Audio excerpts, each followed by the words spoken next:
اعوذ باللہ من الشیطان الرجیم بسم اللہ الرحمن الرحیم رب اشرح لی صدری ویسر لی امری واحلل عقدۃ من لسانی یفقہوا قولی صدق اللہ العظیم۔ السلام علیکم ناظرین، شہزادہ شوکت پروگرام صنعت و معیشت میں آپ کے ساتھ۔ ہماری صنعت کو دھچکے لگ رہے ہیں، کوئی مشرق وسطیٰ کی جو جنگ ہے اس میں، اور کوئی انٹرنل ٹیکسز ہیں اور انٹرنل خطرات ہیں جہاں پہ کہ ہم 12 کروڑ لوگ غربت کی لکیر سے نیچے، 20 کروڑ لوگ غریب ہونے کے قریب۔ ہم کیسے ترقی یافتہ پاکستان بنیں گے؟ ہمارا پروگرام اسی پہ محور کرتا ہے۔ پوری دنیا میں اگر جنگ کے خطرات ہیں تو پیٹرول پاکستان میں ہی کیوں بڑھ رہا ہے؟ بنگلہ دیش میں، سری لنکا میں، نیپال میں، دوسرے ممالک میں کیوں نہیں بڑھ رہا؟ اور ہم ایران سے تیل کیوں نہیں لے رہے؟ کیا یہ جنگ ہر روز آتا ہے کہ جی ایران جیت گیا، امریکہ کہتا ہے جی میں نے جیت لی جنگ اور جنگ ختم ہو گئی، مذاکرات ہو گئے، لیکن پھر مسلمان ہی مسلمان کے ساتھ لڑ رہا ہے، جبکہ یہ تمام مسلم ممالک اسرائیل کے خلاف کوئی بات نہیں کرتے، اس کے خلاف کوئی جنگ نہیں کرتے۔ کیا وجہ ہے؟ ہمارے ساتھ ماہر معیشت ہیں منصور آفریدی صاحب، ان سے بات کرتے ہیں۔ السلام علیکم سر۔ وعلیکم السلام۔ وعلیکم السلام سر، تمہید آج میں نے کم باندھی ہے اس نیت سے کہ آپ سے ہم بات کریں کہ مشرق وسطیٰ کی جنگ مسلمان آپس میں ہی لڑ رہے ہیں اور وہ ختم ہوتی نظر نہیں آتی، اس کی وجوہات کیا ہیں اور اس کے معاشی امپیکٹ پاکستان پہ کیا ہو رہے ہیں؟ سر، ایکچولی میں اس جنگ کو اب اس تناظر میں دیکھ رہا ہوں جس طرح سیکنڈ ورلڈ وار یورپ میں شروع ہوا، اور آپ کو اگر یاد ہے تو وہ بہت کمپلیکیٹڈ لڑائی، مطلب ایک طرف اٹلی بھی لڑ رہا تھا جرمنی سے، جرمنی فرانس سے بھی لڑ رہا تھا، پھر کچھ اتحادی روس کے ساتھ ملے ہوئے تھے اور کچھ امریکہ اور برٹن کے ساتھ ملے ہوئے، اور اسپین علیحدہ لڑائی لڑ رہا تھا۔ تو بالکل وہی ایگزیکٹ صورتحال ہو گئی۔ اب اس میں ہم یہ نہیں کہہ سکتے کہ یہ صف بندی کس نوعیت کی، کہ عرب ممالک میں بھی ڈویژن ہو گیا، سعودی عرب علیحدہ ہے، متحدہ عرب امارات علیحدہ ہے، قطر علیحدہ ہے، بحرین کویت علیحدہ ہے، سیریا علیحدہ ہے، اور پھر ان کے الائنسز بھی علیحدہ ہے۔ اب جس طرح سعودی عرب کا اگر میں آپ کو بتا دوں کہ سعودی عرب نے جس طرح پاکستان سے دفاعی معاہدہ کیا ہے، اور تو ابھی ہی 2-3 کچھ دن پہلے نریندر مودی کے ایڈوائزر اجیت ڈووال بھی سعودی عرب گئے، اور وہاں بھی دفاعی امور پہ بات چیت، معاہدہ تو ہماری طرح نہیں ہوا لیکن دفاعی امور پہ کافی سیر حاصل گفتگو ہوں گے، اور وہ ان کی یہ 2 مہینوں میں دوسری میٹنگ ہے۔ دفاعی نوعیت، خارجہ نوعیت کی نہیں تھے، ہندوستان کا وزیر خارجہ نہیں تھا، نیشنل سیکیورٹی ایڈوائزر کا مطلب ہوتا ہے کہ دفاعی معاملات طے ہو رہے ہیں۔ ایک تو یہ ہے، دوسری طرف اب ہم جا رہے ہیں کویت کے ساتھ بھی دفاعی معاہدہ کرنے جا رہے ہیں، تو پھر اس کا کیا شاخسانہ آئے گا؟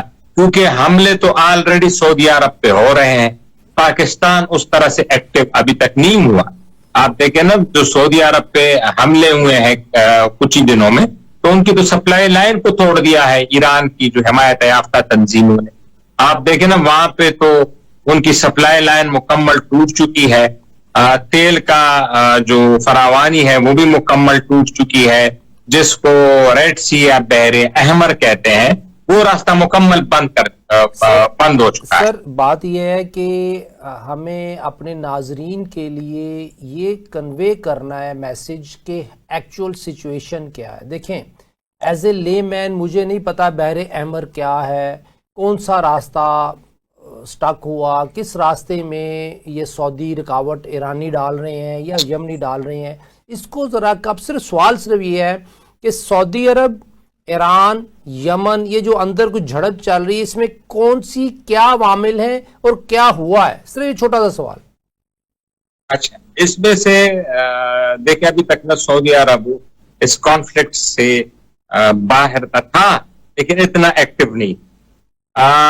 جب یہ لڑائی، آپ حاضرین کے لیے میں بتاتا ہوں کہ مین جو لڑائی ہو رہی ہے وہ تو جو آپ نے ہرمز ہے، اسٹریٹ آف ہارموز پہ لڑائی ہو رہی ہے۔ اسٹریٹ آف ہارموز پہ لڑائی ہو رہی ہے، اس لیے لڑائی ہو رہی ہے کہ اس پہ تیل کی سپلائی ہے اربوں کی، ایران تو اتنا تیل نہیں بھیج رہا ہے نا, عرب ممالک زیادہ تیل بھیج رہے ہیں. تو اسٹریٹ آف ہارموز پہ لڑائی ہے کہ ہاں ایران کہتا ہے کہ اس پہ میرے اجارہ داری, اب اس پہ لڑائی ہے. یہ واقعی ایران کہتا ہے, مطلب یہ تو ہم کہتے ہیں نا ہماری تو سمپتی عوام کی ایران کے ساتھ ہے, لیکن ایران کا یہ فل اسٹینڈنگ ہے کہ اب یہ اسٹریٹ آف ہارموز میری ڈکٹیشن پہ چلے گا. عرب اس میں اب امریکہ اور اسرائیل کہیں پہ, کیونکہ ان کا انٹرسٹ نہیں ہے نا اسٹریٹ آف ہارموز پہ, جس کا بھی ہو ان سے کیا. عرب کہتے ہیں خاص کر قطر, کویت اور بحرین, ان تینوں کا, کہ یہ اس پہ ایران کا ہرگز ہم نہیں لیں گے دباؤ مکمل طور. تو کیونکہ وہ تو ان کے لیے تو روزی روٹی کا مسئلہ ہے. یہ تو اگر ایران آ گیا تو نہ دوحہ رہے گا, نہ بحرین رہے گا, نہ کویت رہے گا. یہ تو بالکل اپنے اونٹوں پہ چلے جائیں گے جو پہلے زمانے میں عرب اونٹوں پہ چلتے تھے, وہ ختم ہو جائیں گے یقیناً, اس پہ کوئی شک نہیں ہے اگر بحر ارموز ان سے نکل گئی. متحدہ عرب امارات کیسے بچا ہوا ہے, وہ تو اس کا جو علیحدہ بندرگاہ فلوجہ, وہ فجیرہ جو ہے وہ اسٹریٹ آف ہارموز سے آگے آ کے کھلتا ہے. یعنی انہوں نے پائپ لائنیں بجا دی ہیں اور اپنا تیل اور گیس جو ہے فجیرہ پورٹ سے ایکسپورٹ کر رہے ہیں. ان کو نہیں ہے مسئلہ, فرق پڑا ہے لیکن اتنا فرق نہیں پڑا ان, کیونکہ وہ ان کی جو رسد ہے وہ فجیرہ پورٹ جو اسٹریٹ آف ہارموز کو آپ سمجھ لیں کہ وہ ایک رنگ روڈ ہے. اس طرح لاہور کا رنگ روڈ نہیں ہے, باروں بار نکل رہا ہے, تو وہ باروں بار نکل رہے ہیں. اچھا, اس میں کیونکہ یہ تینوں خاص کر بحرین اور کویت ہسٹوریکلی سعودی عرب پہ ڈیپینڈنٹ, کچھ بھی ہوتا ہے سعودی عرب اس میں بڑا سینسٹیو ہے ان دو ملکوں. قطر اور متحدہ عرب امارات پہ اتنا نہیں جتنا کویت پہ اور بحرین پہ. آپ کو یاد ہوگا جب کویت پہ صدام حسین نے حملہ کیا تھا تو سعودی عرب ہی کھڑا ہوا تھا عراق کے خلاف, تو وہ اس کو اپنا ایک آپ صوبہ سمجھ لیں یا اپنا وہ, تو بیچ میں کنڈمنیشن تو کرتا تھا سعودی عرب کہ یہ ایران زیادتی کر رہا ہے اور وہ یہ کھلنا چاہیے اسٹریٹ آف ہارموز. اب ایران نے پھر یہ سوچا کہ بجائے یہ میں سعودی عرب ادھر آ کے ٹانگیں اڑا رہا ہے تو ہم سعودی عرب کا راستہ بند کر. اچھا, اس سے پہلے سعودی عرب کا میں حال بتا دوں کہ سعودی عرب اس سے بچا ہوا تھا اسٹریٹ آف ہارموز سے. اس کا جو دمام کا ایریا جہاں پہ تیل سب سے زیادہ ہے, اس سے اس نے بڑی بڑی پائپ لائنیں بچائیں, اور وہ پائپ لائنیں جا کے جدہ کا جو سی پورٹ ہے وہاں تک گئی ہیں. اور جدہ جو سی پورٹ ہے وہ بحیر احمر میں جا کے کھلتا ہے, اور بحیر احمر سعودی عرب کے اس طرف ہے اسٹریٹ آف ہارموز. یعنی اگر میں آپ کو کہوں کہ جو موسیٰ علیہ السلام آئے تھے اور جن کو اللہ تعالیٰ نے راستہ دیا تھا مصر سے, وہ بحیر احمر کے راستے موسیٰ علیہ السلام آئے تھے, جو کہ سمندر نے ان کو راستہ دیا. تو وہ سعودی عرب مزے سے اپنا تیل کی سپلائی پاکستان کو بھی دے رہے تھے, ساری دنیا کو دے رہے. پھر ایران نے سوچا کہ اب ان کا سکریو اور ٹائٹ کرنے کی عربوں کی ضرورت.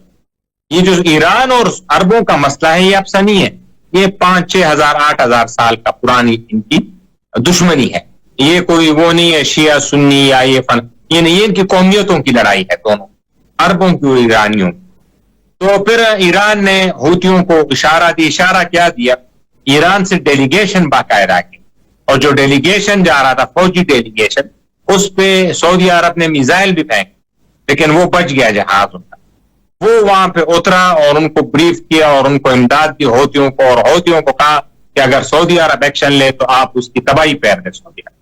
اس کے بعد حوثی شروع ہو گئے سعودی عرب, اور انہوں نے ڈرون میزائل جگہ جگہ حملے سعودی عرب کے شروع کر دی. اور اب یہ جو اسٹیٹسٹکس آئی ہیں کہ جو بحر احمر کا راستہ ہے اس کو حوثیوں نے مکمل بند کر دیا سعودی عرب کے, باقی ملکوں پھر بھی آ رہا ہے لیکن سعودی عرب کے لیے بند کر دیا.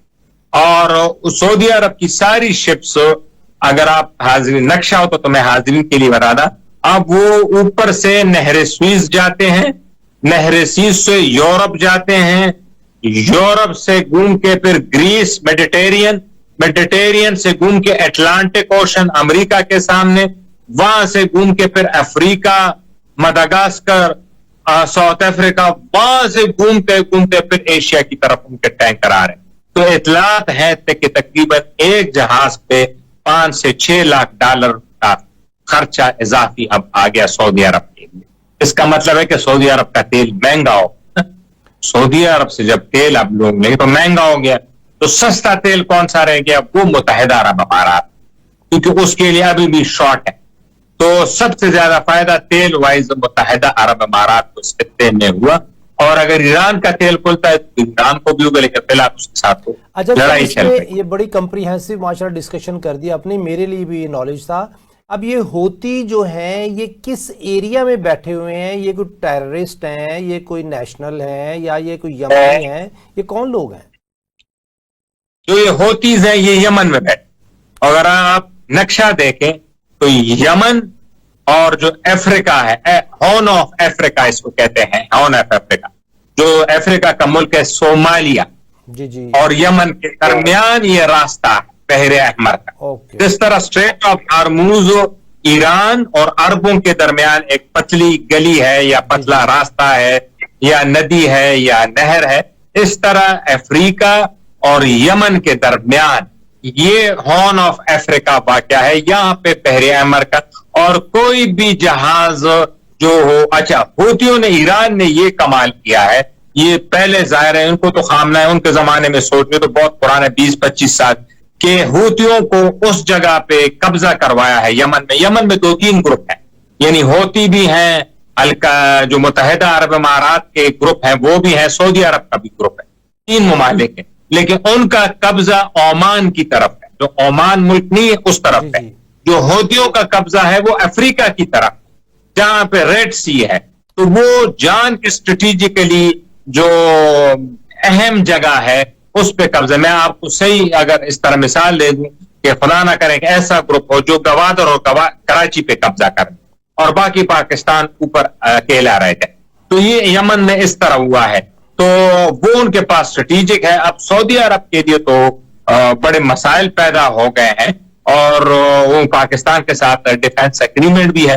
اب ہم بھی ایکٹیو نہیں ہو سکتے ڈیفنس ایگریمنٹ میں کہ وہ کوئی ہم ایران کے خلاف کارروائی کریں یا وہ کریں, ان پہ تو حملے ہو رہے ہیں, وہ ڈیفنس ایگریمنٹ تو وائلیٹ ہو رہا, لیکن ہماری وہ پوزیشن نہیں ہے کہ ہم جنگ کر سکیں. وہ تو پوزیشن ایک الگ ہے. اب بات یہ ہے کہ ہم تو زیادہ تر اگر پیٹرول یو ای سے لے رہے تھے تو پھر بھی مہنگا ہوتا رہا, اور ابھی اگر ہم سعودیہ سے لے رہے ہیں وہ بھی مہنگا ہوتا چلا جا رہا ہے. تو جو ہمارے ملک میں پیٹرول مہنگا ہو رہا ہے وہ سعودیہ یہ ہوتیوں کی وجہ سے ہو رہا ہے, یا یہ چونکہ اگر ہم یو ای سے لے رہے ہیں تو پھر تو یہ مہنگا نہیں ہونا چاہیے؟ یو اے سے تو بالکل, لیکن انٹرنیشنل مارکیٹ میں کیونکہ آپ دیکھیں نا ایک ملک کی تیل کی کھپت کم ہو گئی ہے اور اس کی قیمت بھی بڑھ گئی, پورا تیل جب آ رہا تھا مارکیٹ تو وہ ایونچولی باقیوں کے ریٹ بھی بڑھا. اب ایک کارخانہ ہے وہ 4-5 کارخانے چیزیں بنا رہا, ان میں سے 2 کارخانے بند ہو گئے یا ان کی پروڈکشن کم ہو گئی, تو ظاہر جو 3 کارخانوں پہ بوجھ آئے گا نا, تو وہ آٹومیٹیکلی قیمتیں بڑھ جائیں گی, ڈیمانڈ بڑھ جائے گا. تو وہ تو اس ڈیمانڈ کی وجہ سے. اور دوسرا, متحدہ عرب امارات کے ساتھ کافی ملک خصوص ہندوستان وغیرہ نے, ابھی جب ان کے وزیر خارجہ گئے, انہوں نے آلریڈی بکنگ کر لی ہے تیل کافی پہلے, جب انہوں نے فجیرہ پہ ایکسپورٹ کرنے لگے تھے. اور متحدہ عرب امارات اوپیک سے بھی اس لیے نکلا ہے, تو اس نے کہا ہے کہ میں تیل کی پروڈکشن اور بڑھاؤں گا, میں نہیں مانوں گا سعودی عرب کی بات ہے کہ آپ کم رکھیں یہ کریں. تو اس نے اپنے پروڈکشن, اور جن ممالک نے بکنگ کی ہے ان کے لیے انہوں نے تیل اور گیس کی بھی فراہمی یقینی بنا رہا ہے. تو وہ تو ایک ملک ہے نا, اس ایک ملک پہ ہو سکتا ہے. دوسرا روس ہے, روس میں مسائل پیدا ہو گئے, وہاں پہ بھی تو لڑائی پڑ گئی نا, اس کے جو سمندر کے ساحل پہ بھی جہازوں کو نشانہ بنایا جا رہا ہے. ایران کے جہاز کو نشانہ بنایا گیا, پہلے روس نے ایک جہاز کو نشانہ بنایا, تو وہاں بھی انرجی کے مسائل پیدا ہو گئے ہیں. تو حالات تو بڑے ہیں. سر کوئی بھی محلے کا بدماش اگر کوئی ایک آدھی گاڑی کے اوپر پتھر مار دیتا ہے تو ساری گاڑیوں والے ڈر جائیں گے.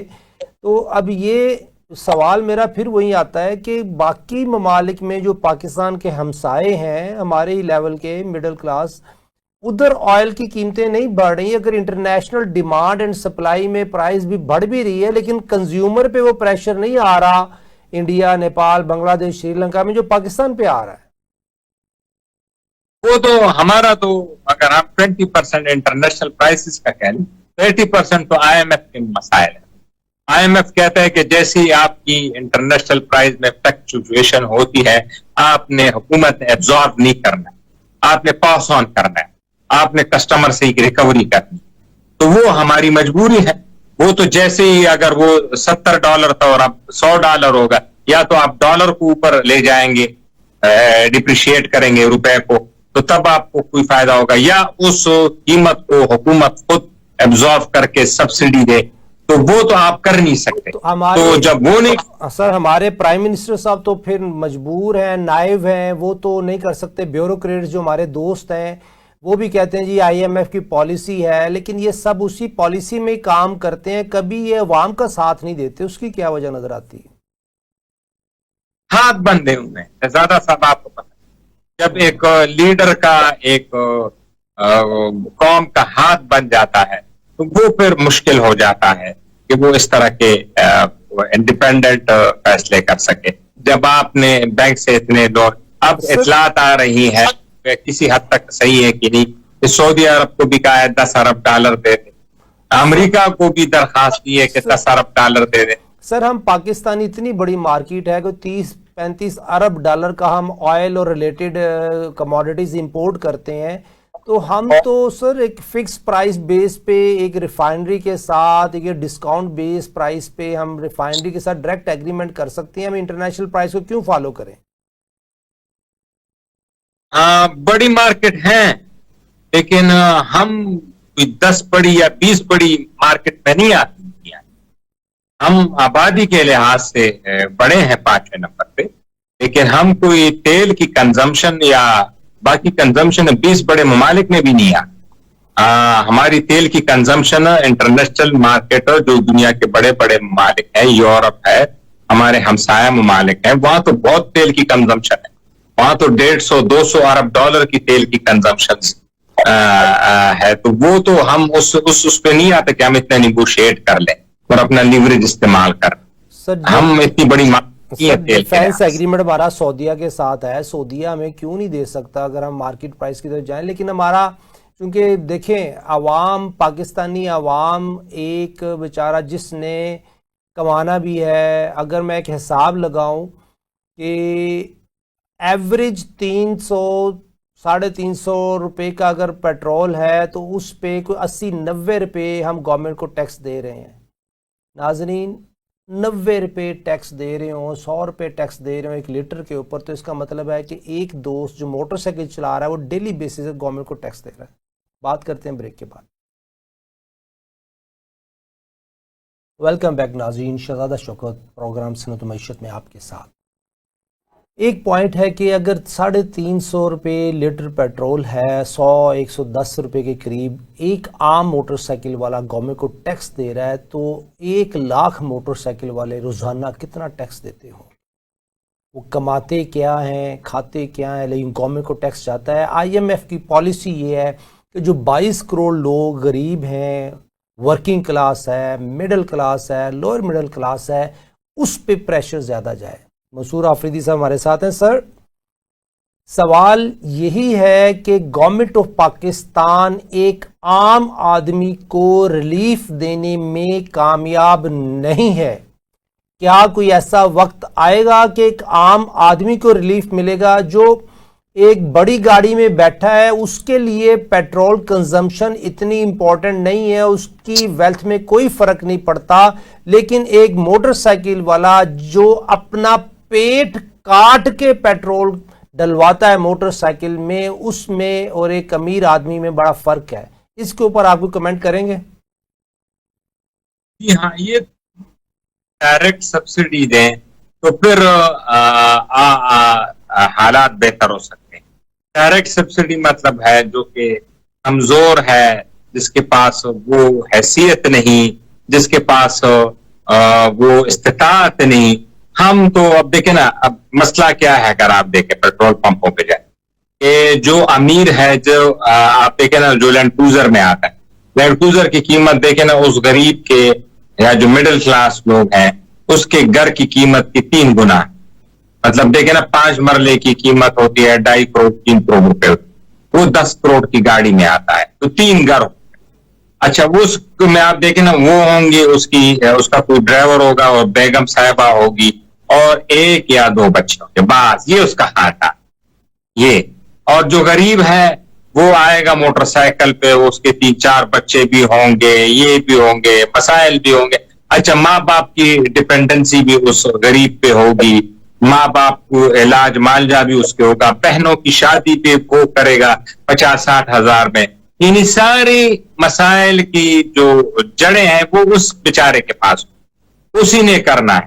جو امیر ہے جو لینڈ کروزر میں آیا ہے اس پہ دیکھیں نا، اس کا باپ بھی بڑا بزنس مین ہوگا، اس کو اس کی کوئی ضرورت ہی نہیں ہوگی پیسوں. اس کی بہنیں بھی بڑی بڑی حصہ لے کے پیسے لے کے بزنس لے کے گئی ہوں گی، ان کی میاں بھی بڑے امیر ہوں گے، نیٹ فیملی ہوں گی. تو اس بندے پہ کوئی ڈیپینڈ، اس کی بیوی بھی کوئی بڑی ہائی فائی کوئی بزنس چلاتی ہوگی. ہمارے اپنے جو سیٹ صاحبان جہاں میں نے کام کیا ہے ان کی بہویں جو ہے وہ بڑی بڑی کافی شاپ چلا رہے.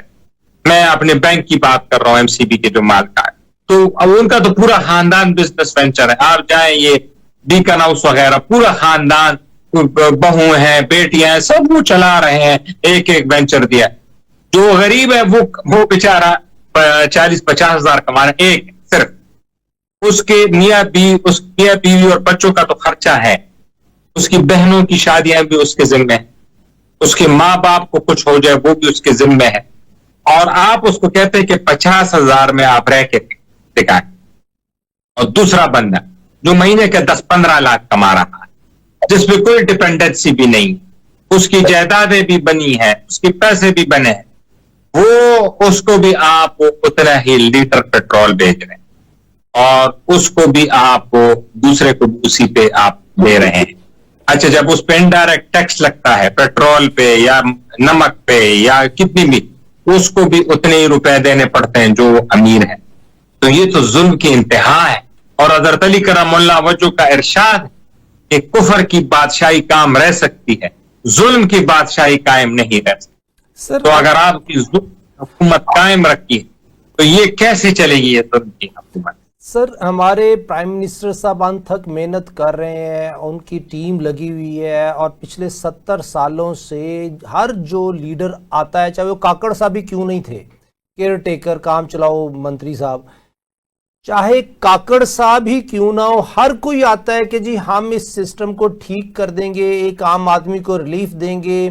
ووٹ مانگنے کے لیے بھی یہی آتے ہیں کہ جی ہم قیمے والا نان آج دے رہے ہیں لیکن آپ کو ریلیف ضرور دیں گے. لیکن حکومت وقت بادشاہ سلامت آج بھی اس ظلم کی حکومت کو ہی سپورٹ کر رہے ہیں. اس سے نکلنے کی کوئی کوشش، ریلائبل کوشش کیوں نہیں کرتے؟ اس سے نکلنے کی کوشش تو جو واحد جو آزمودہ نسخہ ہے دنیا وہ ایک ہی ہے. دیکھیں نا سر پہ نہیں پڑتی. وہ آپ کسی آرگنائزیشن میں کام کرتے ہیں تو کسی نے پوچھا کہ بھئی میں ساری سال محنت کرتا ہوں، مجھے آپ نے کچھ دیتا نہیں ہے، نہ آپ پروموشن دے رہے ہیں نہ. تو جو باس نے اس کو کہا کہ آپ نے کچھ مانگے نہیں. تو آپ جب مانگتے نہیں ہیں تو وہ کہہ رہے میں کیسے خود سے دوں آپ. تو اس کا طریقہ وہ ہے جو میں آپ پڑوس میں لے کے چلتا ہوں، جو کہ ابھی وہاں پہ پروٹیسٹ ہوئے ہیں جنتر منتر پہ دہلی. اور وہ دیکھیں وہ ایک میں کہتا ہوں ہندوستان کے لیے نہیں، وہ اس خطے کے لیے، پورے ایشیا کے لیے ایک میسج یہ ہے کہ اگر آپ کے ساتھ زیادتی ہو. اب یہ کون سے لوگ تھے؟ یہ مڈل کلاس لوگ تھے، یہ وہ لوگ تھے جو غریب لوگ تھے، یہ وہ لوگ تھے جن کو یہ سہارا تھا کہ ہم نے ایک بچے کو پڑھایا ہے، لکھایا ہے، اس نے جا کے میڈیکل اسٹوڈنٹ میں امتحان دینا ہے اور اس کے بعد ہماری زندگی بدل جائے گی نا. مطلب ڈاکٹر تو پھر بہت کماتا ہے، یا انجینئر اگر اچھی IT کمپنی میں لگ جائیں گے. تو جب ان کو یہ پتا لگا کہ یہ پرچہ آؤٹ ہو گیا تو انہوں نے دیکھا کہ اب ہماری سروائیول کا ایشو ہے. انہوں نے نریندر مودی کی حکومت 13 سال آئرن فسٹ سے اس بندے نے ہندوستان اور بھارت پہ حکومت کی ہے، کسی کی نہیں مانی. اس نے کشمیر میں بھی مظالم کیے، باقی لیکن اتنے سخت بندے جس کو ہٹلر کہا جاتا ہے اس کے سامنے سارا ہندوستان کے لڑکے، اور میں نے ان کی عمریں دیکھی ہیں شہزادہ صاحب، کسی بندے کی عمر 28 سال سے زیادہ نہیں ہے، 28 سال سے لے کے 18 سال عمریں ہیں. اور جو ان کا لیڈر ہے وہ ہندوستان میں پڑھ نہیں رہا تھا انٹرسٹنگلی, وہ امریکہ میں بوسٹن یونیورسٹی میں پڑھ رہا تھا. بوسٹن یونیورسٹی آپ کو پتا ہے کہ دنیا کے 10 بڑی یونیورسٹیوں میں آتا ہے. اس کو کوئی مسئلہ نہیں تھا اس لڑکے کو, وہ تو آرام سے بوسٹن یونیورسٹی میں پڑھتا اور جا کے گوگل میں جاب کر لیتا, مائکروسافٹ میں شادی کر لیتا, اس کی زندگی بہت آرام سے گزر رہی. لیکن اس کو درد تھا اپنے ملک کا, اپنے نوجوانوں کا. وہ وہاں سے آیا, اس نے کاکروچ جنتا پارٹی بنائی اور لوگوں کو باہر نکالا. دوسرا سونم وانگچو, اس کا ذکر بہت ضروری ہے. سونم وانگچو جس پہ 3 ایڈیٹ عامر خان کی فلم بنی ہے, جو پاکستانی بڑے شوق سے فلمیں دیکھتے ہیں نا, تو وہ بھی بڑا شوق ہے بھائی, وہ رینچو ہے کہ کیا کردار تھا, اور بڑا عامر خان. وہ میں کہتا ہوں دفع کرو عامر خان کو. عامر خان کس کاتے ہے, آج وہ ہے اور کل نہیں, اس کو کوئی یاد بھی نہیں کرے گا. ریل کا اداکار ہے, اس نے کوئی فلم بنا لی نہیں بنا لی. اصل ہیرو سونم وانگچو ہے. وہ بندہ لداخ سے, آپ دیکھیں نا لداخ کا کیا تعلق ہے دہلی یا دوسرے ریاستوں کے, اور وہ خود بدھ مت کا ہے. سونم وانگچو ہندو بھی نہیں ہے, وہ اس کا کیا تعلق ہے کہ وہ آئے اور ان کے لیے بھوک ہڑتال کرے. ہم تو اپنے گھر والوں کے لیے بھوک ہڑتال نہیں کرتے. 25 دن اس کا آدھا جسم مر گیا تھا, ختم ہو گیا تھا, وہ بھوک ہڑتال لگے کہ اس بچوں کا, اور اس کے اپنے بچے بھی نہیں تھے کسی ایجوکیشن میں, نہ اس کے کوئی بھتیجے تھے, نہ کوئی انوالو نہیں تھا. اس کو صرف یہ تھا کہ یہ انسانیت کے ناطے, انسان پہلے انسان ہونا چاہیے, بعد میں پھر دوسری چیزیں بعد میں آ جاتی. انسانیت کے نیتے وہ بندہ آیا, اس نے اتنا پروٹیسٹ کیا, جو امریکہ سے, ہارورڈ سے, London school of economic, MIT سے لڑکے آئے باہر سے ٹکٹیں اپنے خرچوں پہ اور پروٹیسٹ کیا. اور پھر میں یہ بھی ساتھ کہتا ہوں, ہم جتنا بھی کرٹیسائز کریں کہ حکومت ہندوستان کہ ان میں بھی اتنی ظرف تھا کہ وہ جھک گئے, انہوں نے انا کا مسئلہ نہیں بنایا. اور جس منسٹر کو انہوں نے ریزائن کرایا, یہ عام منسٹر نہیں, آپ اس کا پورٹ فولیو دیکھ رہے. ہندوستان کا ایک صوبہ ہے اڑیسہ, اڑیسہ میں 40 سال سے بی جے پی نے 1 سیٹ نہیں جیتی تھی, 1 سیٹ. اس دھرمیندر پردھان جو یہ منسٹر ہے, اس نے پچھلے سال سٹرگل کر کے 10 سال سٹرگل اس نے کیا وہاں اڑیسہ جا کے ووٹ بٹورے, وہاں پہ بی جے پی کی حکومت دلوائی, 200 سیٹیں دلوائی. اس منسٹر کو انہوں نے ریزائن کروایا, باہر کا راستہ دیا, کیونکہ عوامی پریشر آیا. عوامی پریشر کے سامنے کچھ نہیں, جو انہوں نے لاٹیاں سہی, پھر بھی وہ ڈٹے رہے اور وہ ہوا. ہمارے ہاں کیا ہے, ہم دیکھیں نا ہمارے ہاں مسئلہ سب سے بڑا کیا ہے, یا تو احتجاج کے لیے کوئی نکلتا نہیں, کوئی آپ دیکھ لینا, کوئی نہ بجلی کے خلاف, نہ روڈ کے خلاف. کتنے پرچے لیک ہوتے ہیں, آپ اندازہ کریں کہ ایک پرچے لیک سے انہوں نے وزیر کا استعفیٰ دیا, تو آپ اندازہ کریں اگر وہاں پہ کوئی کرپشن سکینڈل آ گیا تو نریندر مودی کی تو 2 دن میں چھٹی ہو جائے گی. یہ تو کرپشن ہے نہیں, صرف ایک پرچہ ہے. تو ہمارے ہاں روزانہ, ابھی پچھلے مہینے آکسفورڈ کے پرچے لیک ہوئے, کتنی شرم کی بات ہے کہ ہم نے لنڈن کے پرچے بھی لیک کرا دیے. اب نے تو بورڈ کون نکلا, کتنے بچے ہرٹ ہوئے ہوں گے, کتنی مستقبل ہے, کوئی نہیں نکلتا. اول تو کوئی نکلتا نہیں. اچھا فرض کرو نکل آئے, میں یہ بات ختم کرنے لگا. ہماری پولیٹیکل پارٹیوں کو لوگ نکلتے تو ہیں نا سر, میں یہ کہہ رہا ہوں نا کہ فرض کر لو یہ نکل آئے, جب یہ نکل آتے تو یہ پھر کیا کہتے ہیں, جی وزیر اعظم استعفیٰ دے, وزیر اعظم کو لٹکا دو, وزیر اعظم کو گریبان سے پکڑ کے پارلیمنٹ ہاؤس سے باہر نکال دو, سڑکوں پہ گھسیٹ دو.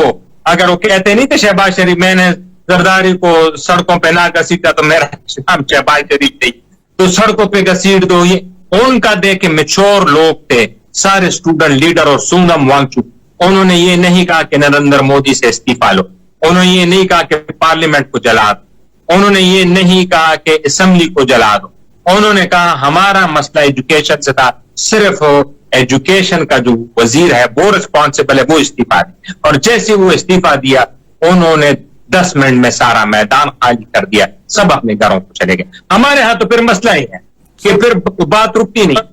سر یہاں پہ کہ آپ کو انٹرسٹنگ پوائنٹ بتاتا ہوں کہ HEC نے جو ہائر ایجوکیشن کمیشن ہے, انہوں نے ایک ٹیسٹ لیا 40 یونیورسٹیوں کے اسٹوڈنٹ سے کسی کمپیوٹر ریلیٹڈ ٹاپک کے اوپر, اور 40 کی 40 یونیورسٹیوں میں سے کوئی ایک اسٹوڈنٹ وہ سسٹینیبل جواب ہی نہیں دے سکا اس سمپل سے سوال کا. تو انہوں نے بلاک کر دیں 40 یونیورسٹیاں کہ آپ آئندہ یہ کورس نہیں کرائیں گے جب تک کہ کریکٹیو میئرز نہ لیں.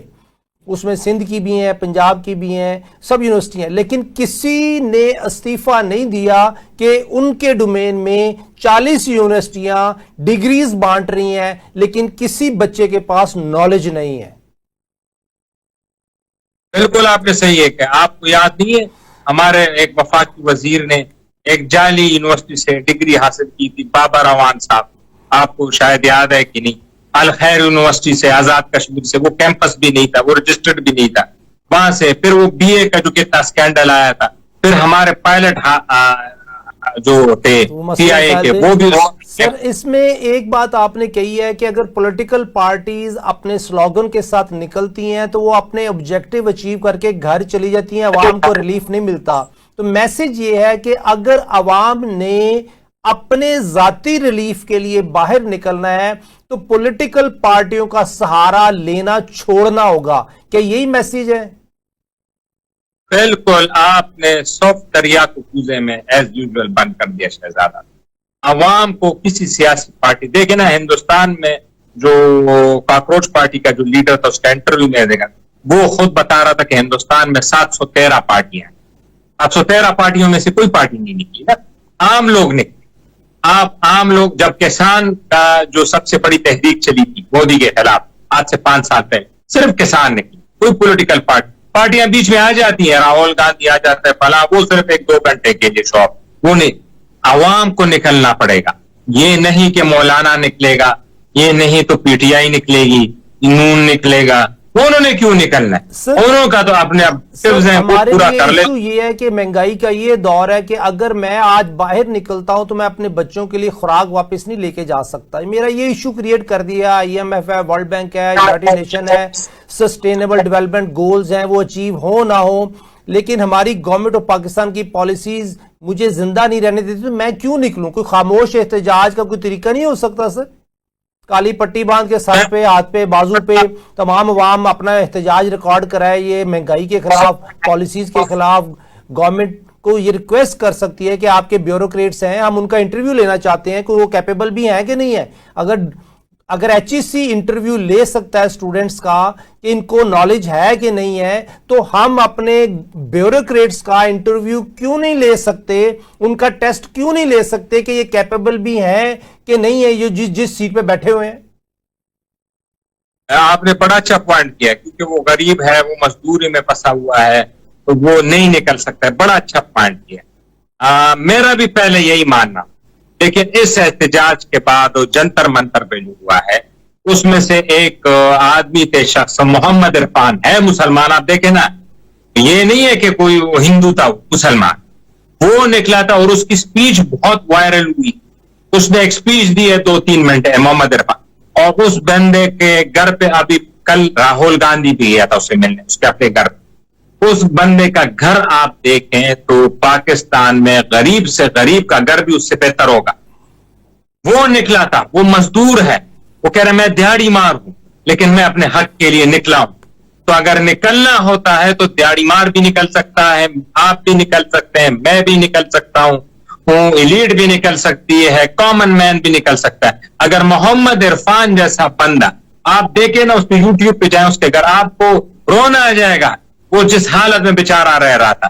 اس کے گھر کے چھت پہ پوری چھت نہیں تھی، کپڑے اس نے رکھے ہوئے تھے بارش سے بچانے کے لیے، لیکن اور اس نے پھر جب راہل گاندھی اتنا بڑا لیڈر اس سے مل رہا ہے تو راہل گاندھی نے اس سے پوچھا کہ آپ اپنے لیے کیا چاہتے ہیں؟ اس نے کہا میں اپنے لیے کچھ نہیں چاہتا ہوں، میں غیرت مند ہوں، میں مسلمان، میں خود کماؤں گا، میں کھڑا ہوں گا، آپ میرے دیش کے کسانوں، دیش کے مزدوروں کے لیے کچھ کریں، یہی سب سے بڑی چیز ہے۔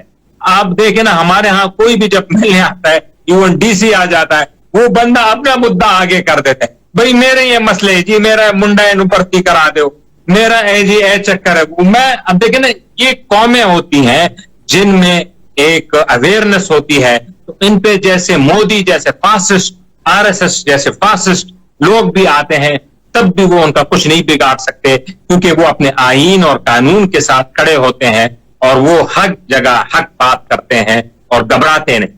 سر آپ کہنا چاہ رہے ہیں، جو میں سمجھاؤں کہ میرا حق، میرا پاکستان، ترقی یافتہ پاکستان اگر میں نے دیکھنا ہے تو میرا حق، میرا پاکستان نعرہ لگا کے ہمیں اپنے حق کے لیے جو اس وقت سسٹم ہے اس کے خلاف جانا ہوگا یا اس کے ساتھ احتجاج کرنا ہوگا یا اس سے نیگوشیٹ کرنا ہوگا کہ جو پالیسیز ہیں اس میں بینیفیشری پاکستانی ہو جائے. کیا یہی بات ہے؟ جی جی بالکل یہی ہے. اور اس میں سے یہ نہیں دیکھنا چاہیے کہ میرے پیچھے کتنے بندے ہیں, یہ نہیں دیکھنا چاہیے کہ میرے ساتھ 10,000 15,000 لاکھ 2 لاکھ آئیں گے تو تب میں نکلوں گا.